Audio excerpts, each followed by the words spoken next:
재판장의 권유에 따라, 재판장의 의사에 따라 재판장께서 저희에게 권유하신 바라고 생각합니다. 이렇게 써 있습니다. 이렇게 녹취되어 있습니다. 맞습니까? 청구인 대리인이 이렇게 말씀하신 바는 있습니다. 자, 그러면 이게 사실이 아니라는 겁니까? 청구인 대리인이 재판부에서 권유하지도 않았는데 내란죄를 뺐습니까? 재판부에서 권유한 사실이 있습니까? 없습니까? 탄핵 심판 절차의 공정성을 둘러싸고 국회 현장에서 팽팽한 설전이 벌어졌습니다. 탄핵 소추 사유에서 내란죄 항목을 슬그머니 빼버린 민주당 측의 모순을 지적하며 헌법재판소를 향해 법리적 송곳 질의를 던진 나경원 의원. 재판부의 권유 여부와 소추 동일성 문제를 파고들며 헌재의 답변을 이끌어낸 그 긴박했던 현장을 지금 확인해 보시죠. 변론 준비 절차는 모든 국민들이 보는 상태에서 공개적으로 이루어진 재판으로서 전혀 지금 일체 의혹도 없고 명확하게 지금 공정하게 절차가 진행되고 있는 것을 말씀을 드립니다. 권유 부분을 물어봤고 이게 사실이 아니라면 다음 심리기일에서 신문 조서에 반드시 정리해 주시기 바랍니다.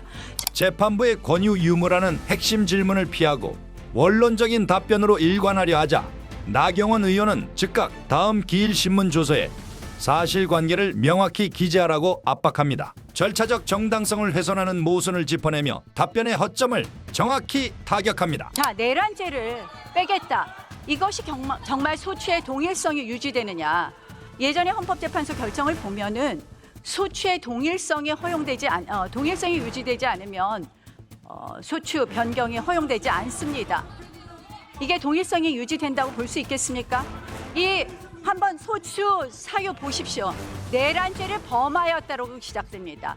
모든 것이 내란죄가 80%에 해당합니다. 저희가 그래서 얘기합니다. 결국 탄핵의 과정에 있어서 이것이 바로 사기 탄핵 아니냐, 소추 사기 아니냐 이런 이야기를 하고 있습니다.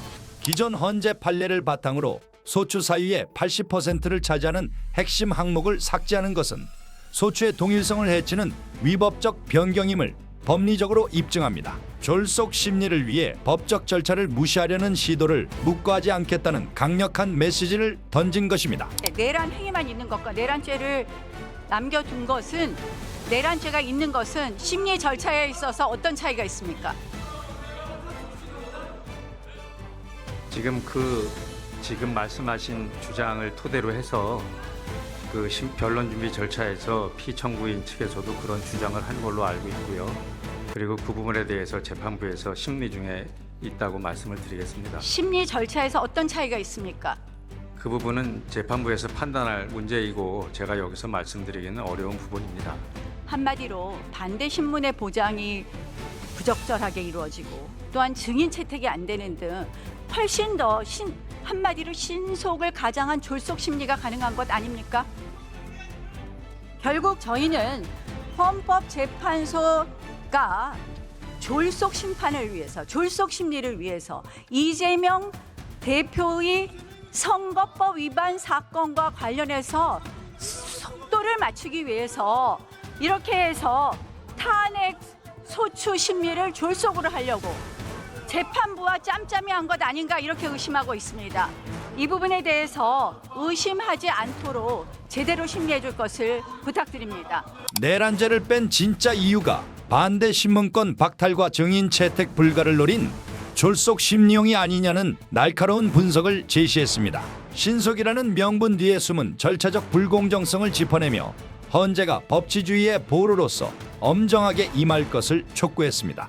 예, 지금 말씀하신 부분 유념해서 공정하게 재판을 진행하고 있다고 말씀을 드리겠습니다. 헌법재판소에 대통령 탄핵 말고 탄핵 몇 건 더 계류되어 있죠?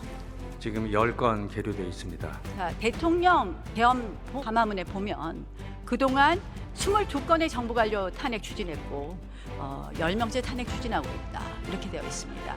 계엄의 헌법 위반 정도를 따지려면 그 10건의 탄핵이 정당했느냐 부분 먼저 심리해야 되는 것 아닙니까? 재판부에서 판단하실 사항으로 알고 있습니다. 저는 결국 이것을 하지 않는다는 것이 불충분한 심리가 될 것이고 한마디로 선후 도치의 재판이 될 것이라는 것을 말씀드립니다. 탄핵 소추 절차의 허점과 법리적 모순을 짚어내며 헌법재판소의 공정한 심리를 촉구한 나경원 의원. 대통령에 대해서는 내란죄 외에는 소추할 수 없습니다. 결국 직권남용을 이유로 내란죄까지 수사 권한이 있다는 것은 공수처의 억지라고 봅니다.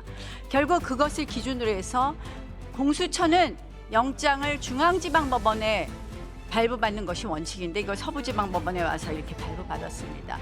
이렇게 공수처가 한마디로 불법적인 수사 권한을 갖고 불법적인 영장을 발부받으니 이렇게 여러 가지 국론 분열이 있습니다. 공수처가 수사 권한도 없는 직권남용을 명목으로 관할 법원까지 바꿔가며 영장을 발부받은 꼼수를 정확히 지적했습니다. 수사기관의 위법적 행태가 국론 분열을 부추겼음을 강력히 비판합니다. 최근에 야당 의원님들의 발언을 보면 도가 넘는다는 생각을 합니다. 정청래 위원장께서는 대통령은 사형받을 것이라고 했습니다. 이거 법사위원장으로서 적절한 발언이라고 생각합니까? 그 발언의 적절성에 대해서는 제가 말씀드릴 위치에 있지 않다고 생각합니다. 자, 총 맞을 각오를 하고 영장을 집행해라. 드론, 물대포 이런 거 이용해서 영장을 집행해라. 이런 발언들을 합니다.